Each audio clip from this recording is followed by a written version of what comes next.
welcome to the Source Material Comics Podcast. It's our third and final book. We're heading to Gotham one last time. We're going to hang out. Jim Gordon. Oh, you're right. We ain't going to Gotham this time. We're going back in time, folks. We are going to take a look at when Jim Gordon became a policeman and lived and worked in Chicago before he even made it to Gotham. That's right. Wow. So this is Gordon of Gotham. 4-issue series came out in, looks like about mid-1998. Our writer is Denny O'Neil. Again, a very well-known writer for Batman, penciled by Dick Giordano, another well-known writer, inked by another well-known, I said well-known writer for the last, well-known artist, the well-known penciler. Like a chat GPT, just use the same phrases over and over again. Amidst the chaos. Can I tell you how I still have Queen of the Night still stuck in my head?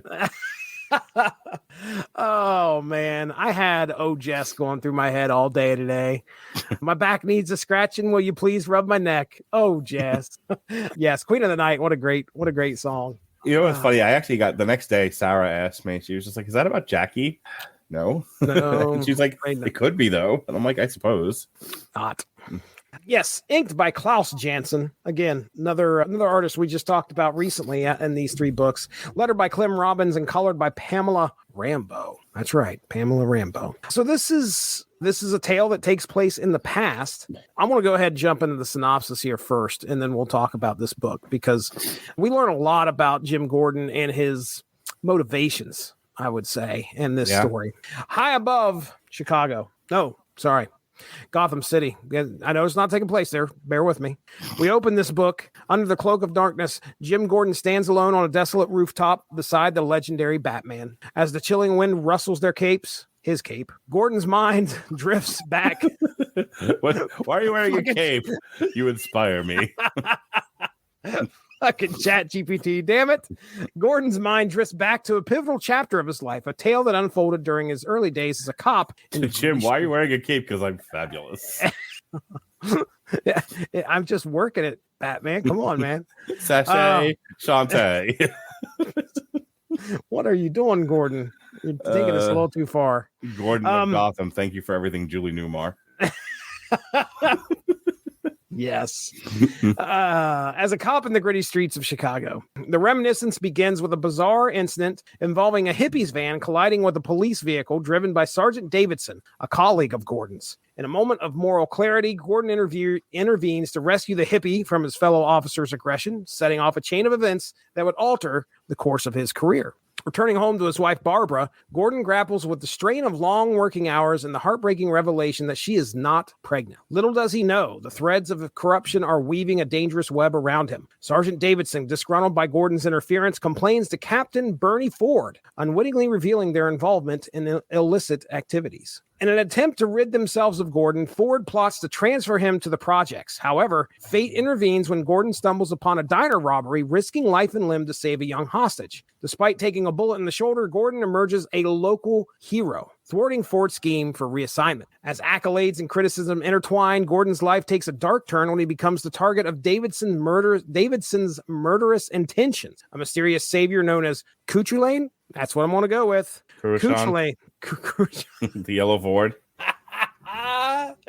Oh, mysterious savior known as Cuchulain emerges, revealing himself as a government assassin, tasked with monitoring Davidson. The intricate plot thickens as Gordon's personal life unravels, with Barbara leaving and Davidson concocting a sinister plan to frame Gordon for murder. Undeterred, Gordon delves into the depths of corruption, discovering Davidson's collusion with mob boss Willie Dally. I bet you'd probably play through Willie Dally every once in a while. Every fucking night. I don't have a girl I can pump a lot of semen into that I'm playing with my Willie Dally. The Willie Dally's out and about. Willie Dally takes a few laps around the block. Willie Dally. Mob boss Willie Dally to manipulate voting machines for candidate Harcourt Green. A complex web of deceit unfolds, pushing Gordon to navigate a treacherous path outside the confines of the law. The tension reaches its peak when Davidson is shot dead and Cuchulain confesses to his dual allegiance, leaving Gordon torn between justice and guilt. Reconciliation with Barbara and a failed attempt to prevent Green's election leave Gordon at a crossroad. Dismissed from the force, he contemplates a fresh start in Gotham. Fast forward to the present. As Gordon recounts this tumultuous saga to Batman, Cuchulain is now in Gotham, and Green is eyeing the presidency. Urgently, Gordon seeks Batman's aid, but the Cape Crusader insists that Gordon must face his demons alone. So this is almost kind of a switch from what we had before. Gordon is like, I don't want you involved in one of the previous stories. Now he's like, hey, can you help me out? And Batman's like, nah, you got this.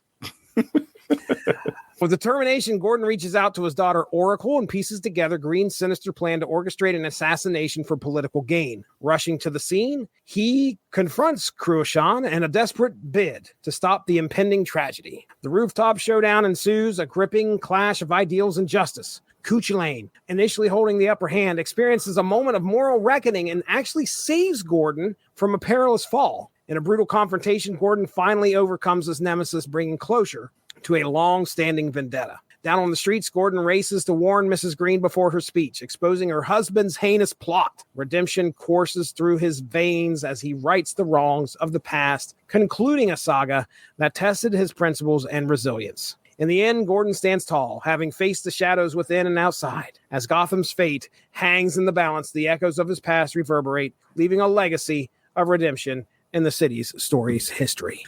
My favorite line of this whole thing, and I have it up here on the screen, so I can read it right here. I want kids as much as you do. I'm a man, and a man does his job and raises a family. It's such a great line, and it's funny because it was written in the 90s, and I will tell you that there would be people now that would object to that not flies in the face. That is reflective of gender norms, and we don't want gender norms. We're trying to fight gender norms. I've talked about all this stuff before. I don't need to go into it again now. But it was written at a time where that wouldn't have been controversial. Right. And it's done to give sort of an example of what kind of man Jim is. He's a man's man, but he's not a man's man, and he's in that toxically masculine type. It's more of, it's kind of what I talked about with Barbie on Movies That Don't Suck and Some That Do, and what we and you talked about in previous shows about the expectations of men.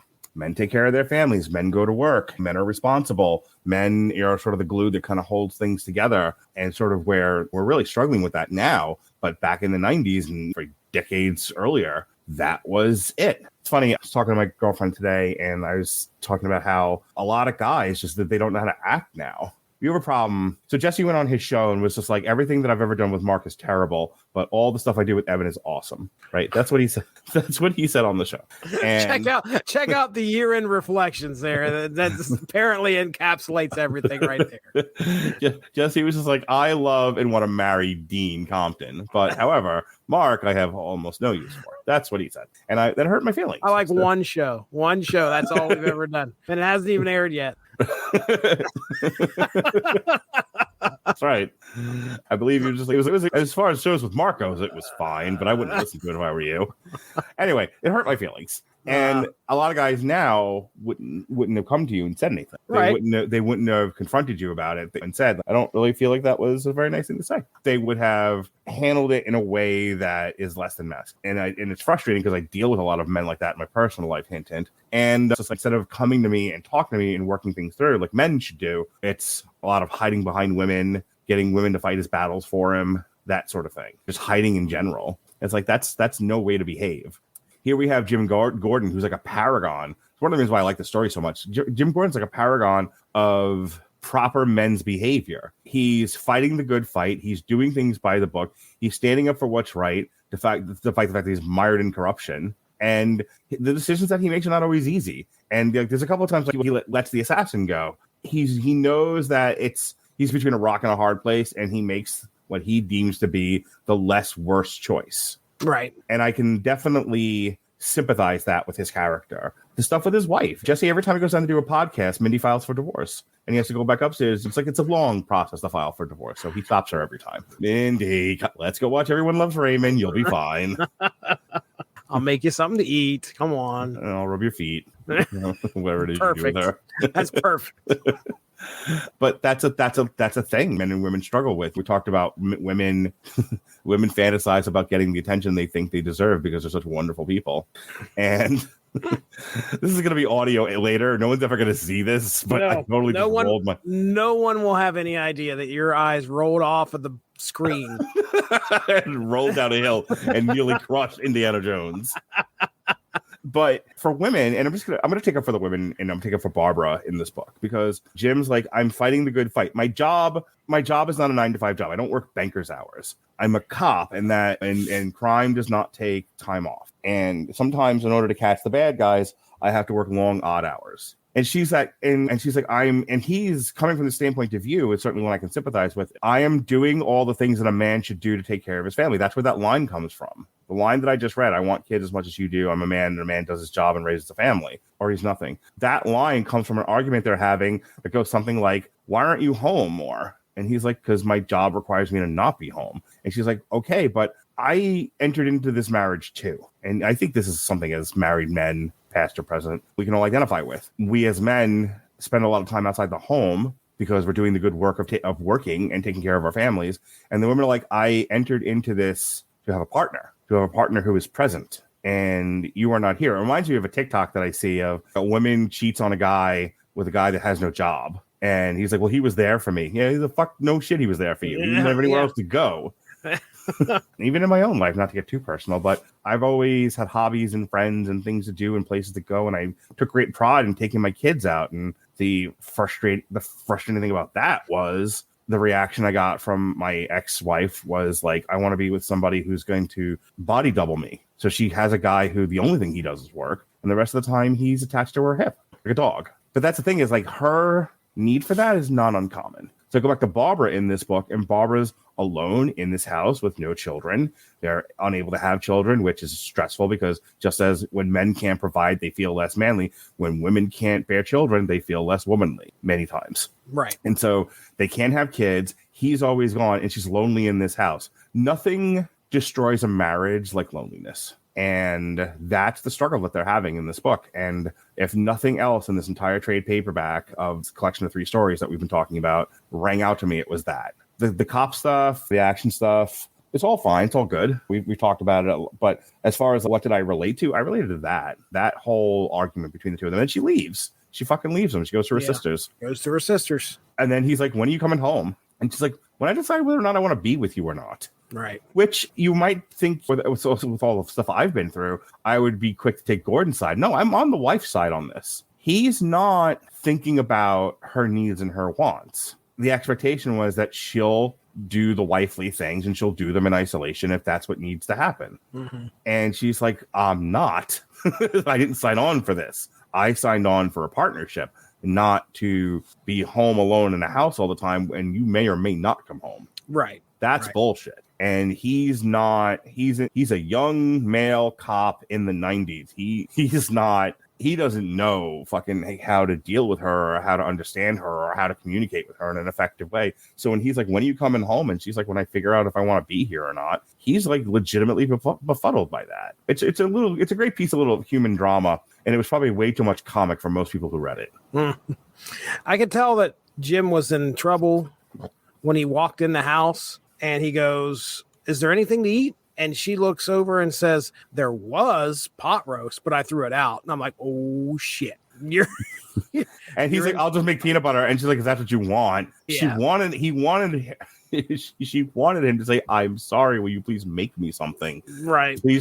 Please be useful to this marriage and society at large. And she said, and she would have. And he's like, nah, fuck. Again, the second killer of marriages. First is loneliness. The second is uselessness. A woman doesn't feel like you need her. She's going to walk. She'll find some other homeless fucking derelict that doesn't take care of his kids that she could try to fix. Mm-hmm. I may be projecting. You might be. Just a little bit. I don't know what you're talking about. Just a little bit. I put so much semen in her. Next question, Jesse.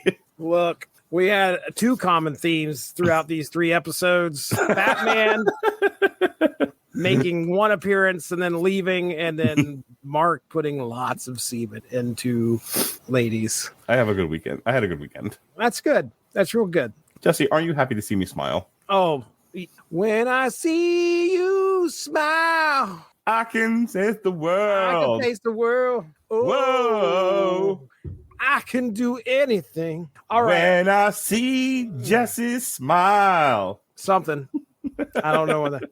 So, okay. We talked a lot about his relationship, which is a very small part of this book, but yes, just like you said, it spoke to you, and I'm sure it would speak to other people. I just wanted to throw this out here. Denny O'Neil, when he's writing this in 98, he is 59 years old. He's probably met a woman or two and agitated a few of them. Exactly. And this rang very true for a guy who's been in a long-term relationship. Right. I did want to kind of throw this out here about, we got this kind of shady assassin that's running around and kind of running into Gordon every now and then. Now he's back in Gotham. I thought it was very interesting. Cuchulain was a weird character. I liked him. He was very charismatically Irish. Right. Very. Which I very like, much. You know? Like this, so I know this is written by all men, but I could totally see a woman's influence on that character. Well, what do women like? Not Americans, I can tell you that much. They like Brits and Irishmen, mostly because of the accent. Oh, yes. So a cute Irishman with a Gaelic name, oh, forget it. Panties off.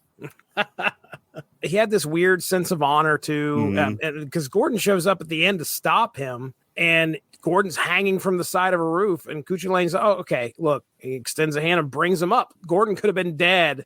Right. He could have left Gordon there, and he didn't. But then Gordon ends up taking him out anyway after he rescues him, which was kind of strange. But for Gordon's thing, it's like he let him go once. And the guy went on to continue doing what he was doing and killing a lot of people. And he was like, I appreciate the fact that you're saving me, but I can't live in a world where you still exist. Right. I can't live with myself in good conscience. I've watched you kill a man, and now you're going to kill this woman. Right. So it was kind of a way to redeem some of the stuff that he had done in the past. Yeah. But, I mean, as far as a story goes, it was interesting. We had a little bit of political intrigue. We had assassinations and spies. And we got a good look at Gordon struggling to try and stay a good cop or be a good cop. All right. Well, anything else to be said here, sir? No, I think my favorite one is the young Gordon story, Gordon of Gotham. The second one I liked was GCPD, and then lastly it was Gordon's Law. I liked the first story. It was probably the least convoluted of all three. It was a pretty straightforward story. Sometimes Gotham is presented as the city just about to fall into the abyss. It's like the only city that's filled with corruption. Metropolis, no, but the Metropolis police always do the right thing. The Century City, the whatever fucking place the Flash is from. Central City, the place that the Green Lantern is from that he blew up. All of these places, there's never any corruption. The only place that's corrupted is Gotham. And so it was nice to see, one, he's in a real city. And I don't know if you know this or not, but Chicago has 1 or 2 crimes a year. Yeah, there's a few. So it was that was fun. The dealing with the corrupt cop, and then the corrupt cop's going to testify, and then the corrupt cop gets shot. That was a pretty straight through, solid, firm story. I really enjoyed this one. I think overall with this experience with reading this book, you and I talked about this a show or two in the past, where we're taking some chances on stuff. Because I remember I've been going through a lot of the archive stuff, and there was a period where source material was just the freshest fruit from the most healthiest tree. It was The Dark Knight, it was Killing Joke, it was Kingdom Come, Infinity War, in the Infinity Gauntlet. It was you were covering. And I don't mean this as an insult, but you were covering the stuff that everyone covered. Stuff that was mainstream and on everybody's mind as far as a top 10 list. Right. And then there was the period that I took over the list, and I took over the schedule, and it was like, we're going to read these books because there's movies about them. And then it was like 50-50 whether or not the books were worth even reviewing, but we had a reason for it. Right. And now we're really taking flyers on a lot of the stuff we read. Who knows? Who the fuck read Gordon of Gotham? Right. But it's on my bookshelf, so we're looking at it. And whether or not anyone listens to this podcast, whether or not anyone read these books, it's sometimes you get a Swamp Thing, and sometimes you get a Not All Robots. I think it's fun. It makes this fun for me to do, because we're literally just like, this book is on my shelf. I don't know if it's good or not. Well, let's open it up, read it, and talk about it. So the source material has become really a book club format, more so than a comic book review show, in the sense that we're picking a book off a shelf, we're reading it, we don't know if it's good or not, as opposed to here's one of the 100 greatest comic books of all time, or here's this adaptation, here's this original source material that was adapted into a movie recently or a television show. So I enjoyed Gordon of Gotham, and I'm glad that we took the time out to talk about them. For sure. I come away with this experience, these 3 books, I mean, with a better appreciation of who Gordon is and what the GCPD has to go through, and being a cop, and especially a cop in Gotham. I've learned a lot here, so it's a good experience for sure. All right, man. Well, let's get into plugs here, brother. What do you got going on over on the Rattlich and Broadcasting Network? Again, our stuff's on YouTube, the original videos for any show that we do, W2M Network on YouTube. We have our landing page that stores all of our new shows. I haven't been updating them with old shows because I don't feel like doing it anymore. But the new shows are all there, W2M Network, W2Mnet.com. Most importantly, naked karaoke, family-friendly karaoke, spooky karaoke, karaoke, adult onesie karaoke. You can see all the karaoke on @MarkRattledge on TikTok. You can also see my daughter singing, either in a choir or karaoke. You see my son's comedy, clips of any one of these podcasts that I've been doing, including this one. It's all right there. Videos of my kids smashing dishes. It's just all kinds of fun stuff right there for you, for your eyeball sockets on @MarkRattledge on TikTok. All right. Well, hey, you're listening to this show most likely on the Source Material Comics feed, and we appreciate you. Go check out the W2Mnet.com website for all those great podcasts that are associated with the network. And of course, in our archives, you can check me and Mark talking about these 3 books that make up Gordon of Gotham. And also, you can check out the Unspoken Issues podcast, where we talk about 90s comics. And don't forget about Snap Material, where Marvin Bevan, fucking Marvin Berry. I'm your cousin, Marvin Berry. That's a Back to the Future joke. Cousin Marvin Berry. All right, Any sound you've been looking for? Well, listen to this. Yes, you can check out Snap Material. It's me and Evan playing Strip Snap. That's right. I finished you off. I bet you did. Oh, Evan. Oh, damn it. Keep your puns in your pants. Anyway, you can check out the Snap Material podcast, where Evan Bevins and myself discuss that mobile card game, Marvel Snap. Check it out. All right, that's it. We're out of here. That's Mark Rattledge. Hey, you know what we're going to do next time? What are we doing next time? It's going to be The Mask. Yes, we're looking at 3 Mask books. The Mask Returns, and The Empire Strikes Mask. No. Oh, shit. I just had it here. Hold on. The Mask Returns, and The Mask Strikes Back. Ah, okay. So neither you or I have ever read a Mask comic. Not even a little bit, but I got this for Christmas a year or 2 ago. And like I said, we're working. What did Source Material become? But let's read through Mark's bookshelf. Hey, when your bookshelf is done, we'll go to mine, because there is plenty on my plenty on mine that I've never read through. Okay. All right. Well, hey, now that's Mark Rattledge. I'm Jesse Starcher. Thanks for joining us. We'll talk to you soon. Have a good one. Bye. Bye. Thanks for joining us. All of this would not be possible without W2Mnet.com, so make sure to seek them out for more podcasts. If you enjoyed what you heard today, please feel free to share, and we look forward to entertaining you again soon.